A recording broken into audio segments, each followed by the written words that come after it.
Anak,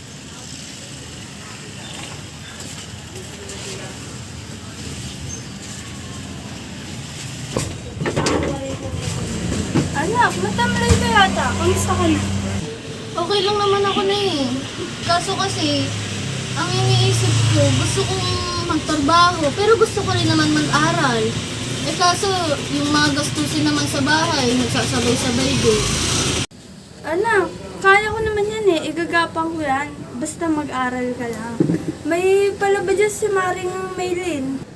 Hindi na na eh. Ano na muna ako. Magtatrabaho na lang muna ako para makatulong naman ako dito.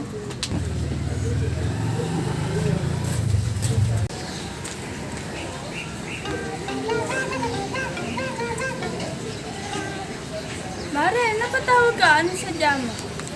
Nakapag-enroll na ba anak mo, Mare? May nakita kasi ako sa FB post na pinost yung Trimex. Hindi pa nga naman problema nga ako eh. Yung ano ko kasi nakapag-enroll na, baka gusto rin ng anak mo na mag-enroll. Pwede kasi dun magtrabaho eh. Mare, pasend ng link sa Facebook. Baka magustuhan ng anak ko eh. Gusto rin kasi nung magpatuloy sa pag-aaral habang nagtatrabaho.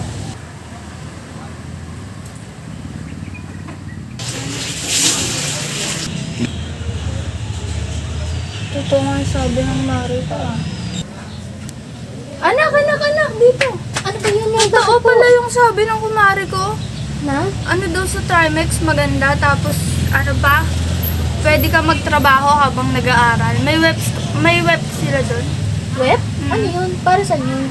Ayun yung pwede ka magtrabaho tsaka mag-aral. Tuwing Saturday, Sunday lang. Kaya mamimili ko na. Kunyari, Saturday mo gusto mag-online class. O pag Sunday mo naman gusto, di Sunday ka mag-online class. Ganun lang, anak. Ay, sige na, bukas mag-e-enroll na ako. Samahan mo ko ah. Sige, anak.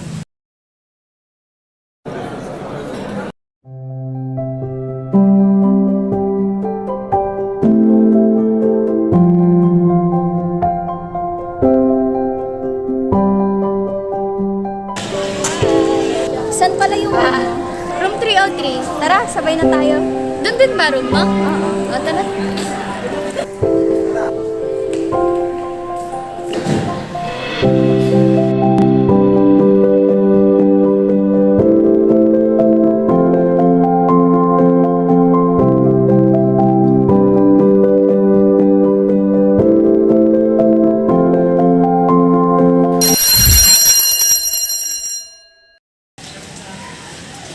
Anak, kamusta ka na?